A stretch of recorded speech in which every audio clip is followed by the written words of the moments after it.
Hey guys, Dylan from Noble Records coming at you with another video. So today we're going to talk a little bit about upgrading your collection. Now I have been in a constant state of upgrading for 20 years, 20 plus years. You know, starting out buying just whatever copies of things I could find. And then as time went on, I saw the value in upgrading things. So I'm going to show you, like I just recently got a bunch of upgrades for records in my collections. And was just going to show you some of the really cool upgrades I've been getting. And just talking a little bit about upgrading records because, I don't know, I don't hear a lot of people talking about it, but it's something I think we all do. You know, when I started out, I remember getting records and then being all warped sometimes or all scratched up when I was young. And it's just like, I mean, I'll take what I can get, you know, because they were kind of hard to find. And as I've gotten older, and like especially like the past 10 years when I've really started getting nicer turntables and stuff, that's when I'm starting to notice all the flaws in my records. One of the reasons I collect records anyway is the sound quality. It didn't used to be.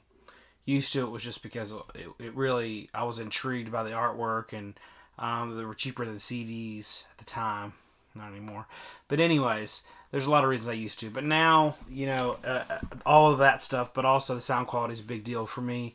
And so, you know, in the past couple years, I've upgraded my turntable and my amp and my speakers. And the better the sound system is, the more you're going to hear that record. Now, if it's a really, really clean record, you're going to hear every single little detail that you want to hear. If it's not a clean record, you're going to hear every little detail you don't want to hear. That's just the way it is. So that will force you to upgrade the records in your collection. So that's what I've been doing. And then also, you know, as I've had a shop, I've gotten a ton of records in. So then I have the opportunity to, you know, swap them out for some of my copies at home if I want to. I don't do that much, but when it comes to things like this, I do. So I'll tell you kind of a little bit of a story about that here in a minute. If you guys haven't hit that subscribe button, please do. That'd help me out a lot. Follow us on Instagram if you want to follow the shop and see what's getting put out and the deals and stuff that we run. That is at Noble Records on Instagram. So, anyways, I have a very good friend who was selling off some things in his collection, was trying to raise some money for something, and was just like, hey man, I've got some tip-top stuff. It's not going to be cheap, but I'm going to sell you some stuff from my collection if that's okay. And I was like, absolutely. So he brought a bunch of like really clean, and this guy's been collecting records longer than me, has had way more records than I've ever had. And so his stuff, like that he kept for himself, was top quality stuff. And so one record that he had that I needed an upgrade for is just one of my favorite albums, and my copy was okay, but you just never see them in clean condition. It is this original Safe as Milk.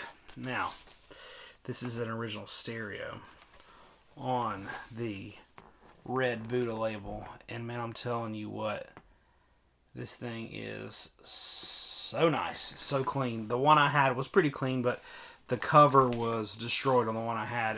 It was seam splitting all over. This cover is very nice. It's a white cover, so a lot of times, you know, you get a lot of ring wear and things on the white covers. This one is a really, really clean upgrade.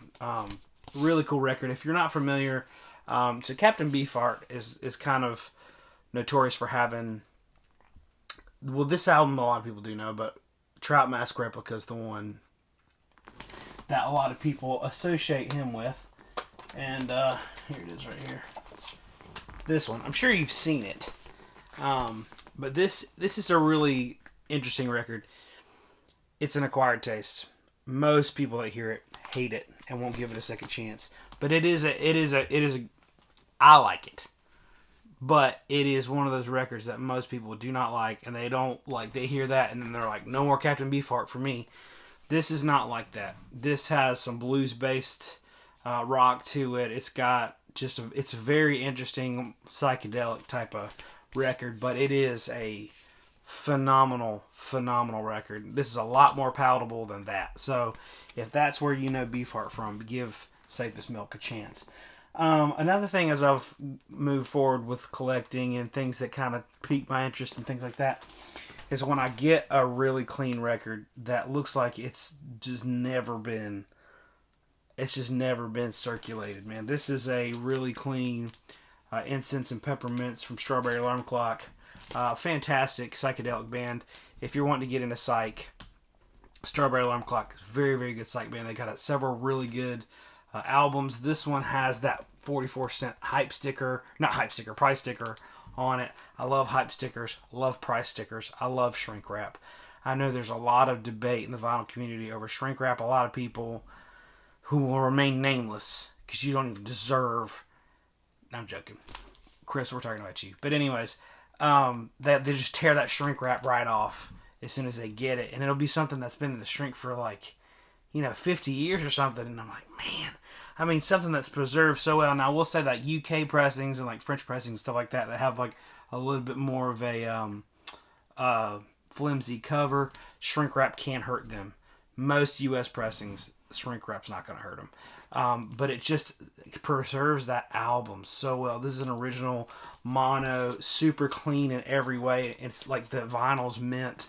It's got the price sticker, but it's like it's been captured in a time capsule. I mean, a record this old being this pristine, it just does something for me. I mean, golly, what am I supposed to say? Another one is this Demian. Now, if you're familiar with Bubble Puppy, is a phenomenal psych band, hard rock band. And then they moved to a different label, ABC, and they had to change their name because of some contract deal. I don't know. But they became Demian, is the name. And this is a pretty iconic early hard rock record. Some people prefer this to the Bubble Puppy record, Gathering of Promises. This is an incredible record. The one I had was reasonably clean, but had a huge split on the top. And so a friend of mine was selling this, and this is like a stupid clean, perfect copy. And I've just been kind of wanting a nice one. This is such a record that I love so much. I've been wanting one. This is one. Hold on to something, okay? I don't want you to fall over. If you're standing up for any reason, I don't know why you'd be watching this video while standing up, but sit down, okay? Gather yourself. We all know about Black Sabbath, but this is a white label promo Black Sabbath. Now, I already had a white label promo Black Sabbath, but it wasn't this clean and it didn't have this timing strip, okay? We're getting into some real nerdy stuff here, but this is the super clean, minty fresh white label US press. So I've got all the Vertigos, but I am a big fan of the white label promo. This is such a beautiful one because I've had 3 white label promos of this in my lifetime, and this is the only one I've ever seen that has the timing strip. Most of them don't have that timing strip. And so I just, a lot of people ask, why do you collect promos? I don't know. But promos, so they're supposed to be, long story short, the way that records are cut, the promos were the very first copies from the stamper. Now, as the more copies you press, like if you're into, after 100 copies, those grooves on that stamper are worn down some, and the sound quality might be as good, in theory, whatever. But I like the promos because it was so this is Black Sabbath, especially their first record. No one knew what this was. This was for the radio stations to tell them, hey, you need to play this song and this song. And it's just something that's it's just, like I said, it's a flash from the past. Like this, it's a piece of history. I mean, that just tickles my history bone. But just a beautiful, gosh, this is a beautiful record. So my copy that doesn't have the timing strip is going in the shop probably this Saturday. Another one is this Jimi Hendrix Cry of Love. Now, this was the first album released after he died, with some materials that was unreleased materials, but it has the sticker, the Jimi Hendrix Cry of Love Reprise sticker, which is really cool. And I think my other copy has this. My other copy is like mint, and it's not a promo or anything. So I'm just selling my regular copy. That's like a mint copy for this white label promo of this. It's a beautiful one. It's a real nice one. So that's, you know, where I'm at with that. This is the Hawkwind. Okay, I don't talk about Hawkwind enough. I love Hawkwind. Incredible space rock. Unbelievable stuff. Really good. Lemmy was in Hawkwind for a while. A bunch of people have been in Hawkwind for a little bit. This is a really tough copy, or really tough record to find clean. And this will be upgraded in the future because it's not perfect. But it's got this interactive cover to where it opens up. And it's supposed to go like, which I never put, the copies I've had, it's supposed to go in like that. Insert into, I never do that because it messes it up. But usually all these little edges are all bent to crap. My other one was that way. This part is a little bit bent, so I need a perfect one that's not that way. But this is the nicest one I think I've ever seen because all the edges are like pretty sharp. So that one will be upgraded in the future, I'm sure. But Hawkwind is just one of those bands that really, really killer and influential to like experimental music in like the 80s and 90s and stuff. I feel like a lot of those guys were into Hawkwind. They were doing some really cool things, and they were also like a little bit harder than a lot of the space rock type of things.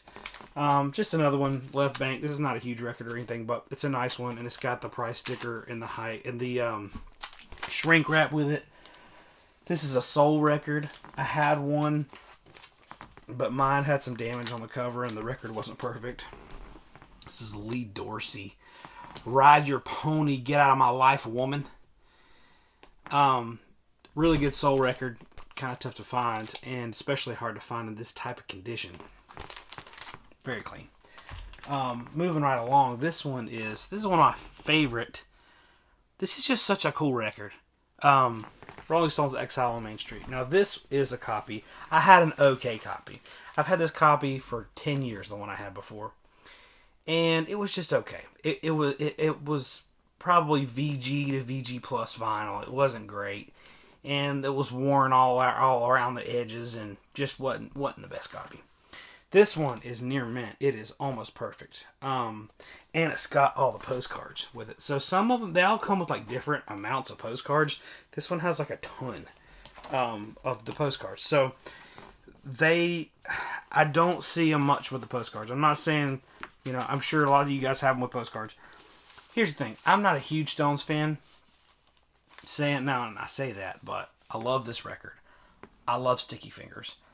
You know, I love Let It Bleed. I love Satanic Magic. I love all these records. So, but this is maybe my favorite. I don't know. It's really tough to say. I love Beggar's Banquet. I really like the Stones. Okay. I do. I said it.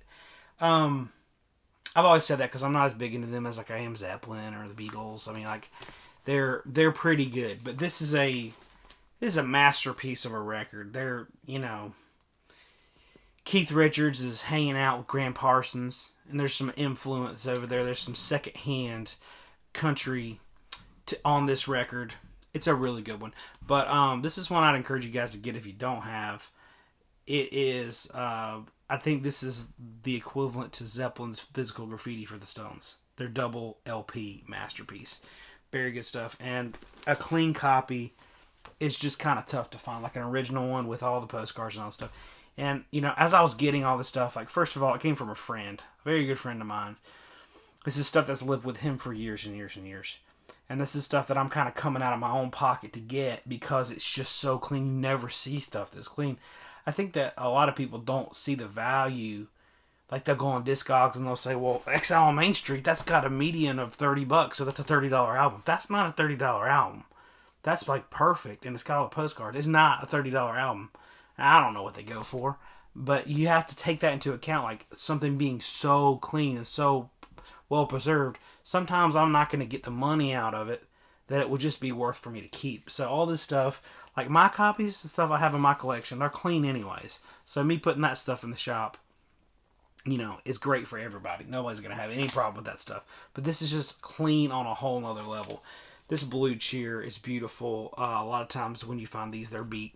This one's in the shrink with the hype sticker, or the price sticker. Jeez Louise, I always say that wrong. This is no big deal, but this is the Keith Hartley band. These I usually see pretty thrashed, and this one is like, I mean, it's perfect. This is another one that it took me, well, here you go. There's another Keith Hartley. This one's in the shrink. Those aren't big records, but they're just, they're hard to find clean. This one, this incredible string band, the 5,000 Spirits of the Layers of the Onion. This is this is definitely my favorite incredible string band record. The rest of their records are okay. This one's really good. Great psychedelic folk type of stuff. That cover is just super sweet. I love that cover. The copy I had was a little bit rough. Not bad. It was just meh.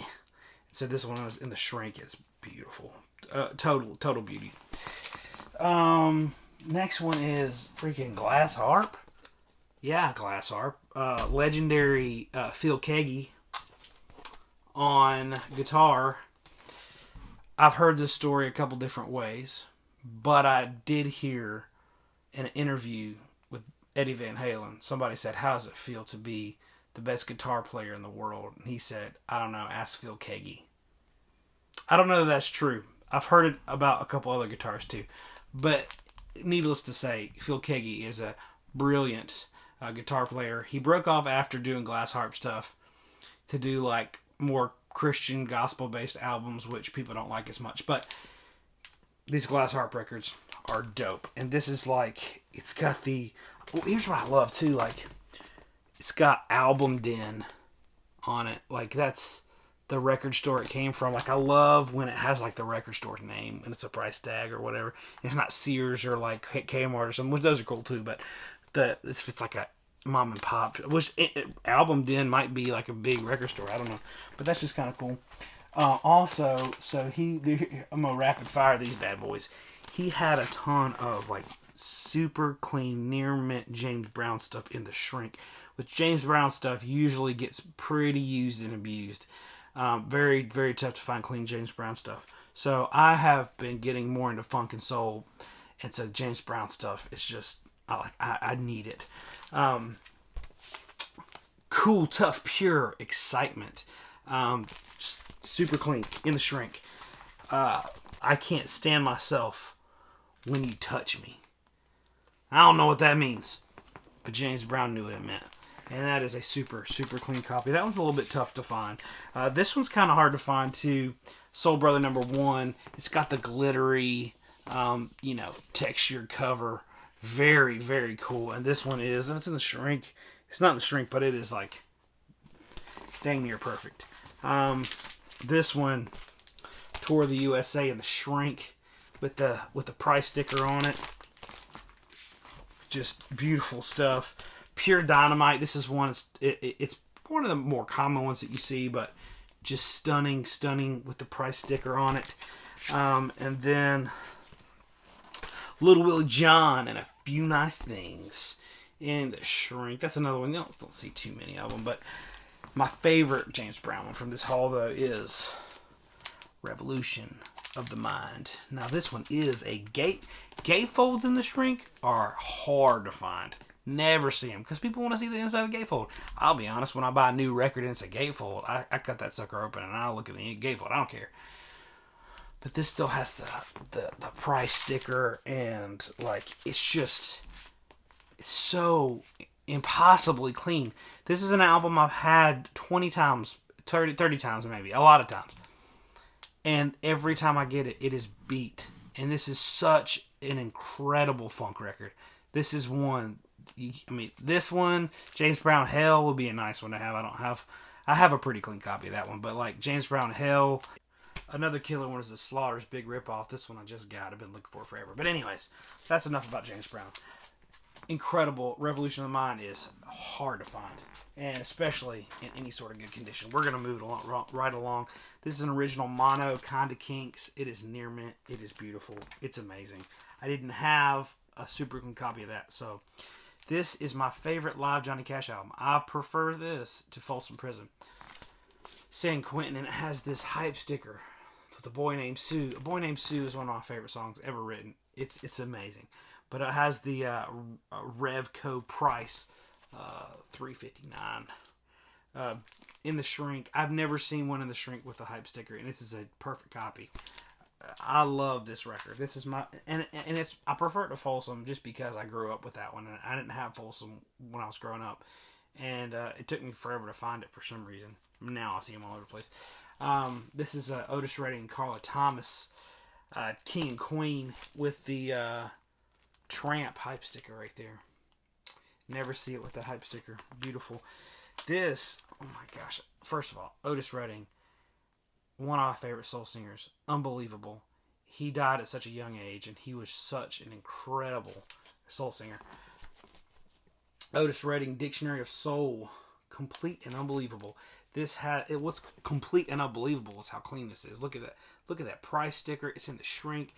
This is just delicious. Otis Redding records are very tough to find clean. That one's clean. This one's live at the Whiskey Go Go in the shrink with the price tag. Super, super, super duper clean. Those are both phenomenal. This is another one. Every single copy of this I've ever found has been torched. This is Cowboys to Cowgirls, The Intruders. Really good soul funk record. Mine was just torched, and I never listened to it because it was in such bad shape, and my needle's super expensive. So, The Illusion, Together as a Way of Life in the shrink. Mine wasn't in the shrink. That's the only difference. Mine was still pretty clean. This one, Hap Sash in the Colored Coat. A psychedelic rock record. Not a super expensive one, but tough to find. Still kind of hard. It's always been kind of hard for me to find. And it is in the shrink with the price sticker. Beautiful. Kinks Kingdom. Original mono. Hold on a second. Oh yeah, I forgot. It's a white label promo. Near mint. Beautiful. These next two are hard to find. Now, I had original U.S. pressings of this, which I will be selling. But this is an original UK on the Regal Zonophone. These, I don't know about in the UK if they're hard to find. But here, holy moly, they're tough to find. I've never seen any of them. So there's that one. And then there is Unicorn, which is on the same label. These are mint first UK pressings. Like, this is a nice record. I'm telling you. Incredible to find that. Just a few more here. This is another T-Rex, Light of Love. With that promo. It's a promo, y'all. The promo sticker. And then we're going to hit one more Otis Redding, which is the original, the great Otis Redding Sing Soul Ballads in the shrink. Beautiful copy. And the last one he had, I didn't have this, and last time I checked, they were pretty easy to get, and they might have even still been in print. Now these are out of print, and they're really hard to get. This is Santana's first record, self-titled, in his original master recording, so this is still sealed. For now, I'm keeping this. Santana is just like, if you're looking for some cheap music that's just killer, I mean, obviously, Santana is among the best. Really good, a lot of influence from all over. A lot of South American influence, obviously, but blues rock, hard rock, it's good stuff. But Cuban, Latin type feel to it as well. So, very, very, very good stuff. Anyways, all this to say, I think it's important to, if you're starting off your collection, it's okay to start off with some records that are, VG or whatever. If it's not going to mess up your turntable, if you don't mind a little snap, crackle, and pop here and there. But as time goes on, I hear a lot of people say things like, "Well, I would never sell my records. I would never sell my records." I hate hearing that and they act like people who sell their records are crazy. People, I can never, So what you would rather do is get more copies of records, so you upgrade, and then you have like 5 copies of the same record and hoard them all instead of like going through the circle of life with them. Like, I think it's a beautiful thing that someone comes in the shop and they trade in a bunch of records that have been, pretty used, but still playable, still have some life left in them. And then I price them really cheap. And so kids that come in that are 16 years old that don't have a lot of cash to spend, they're able to get a Santana record for $3 or $5. And then that record has a second or third life. So don't be afraid to buy records. Don't be afraid to sell those records to get better records. It's the circle of life for these records and for your local record store. But anyways, thank y'all so much for watching this video. I hope you guys enjoyed it. If you liked it, hit that subscribe button like I said. Follow us on Instagram. Turn on your post notifications. Follow us on Facebook. We don't have anything else. I have a Twitter, but I've never used it because, let's face it, Twitter's depressing and a sad place. Anyways, y'all have a good day. We'll see you guys next time.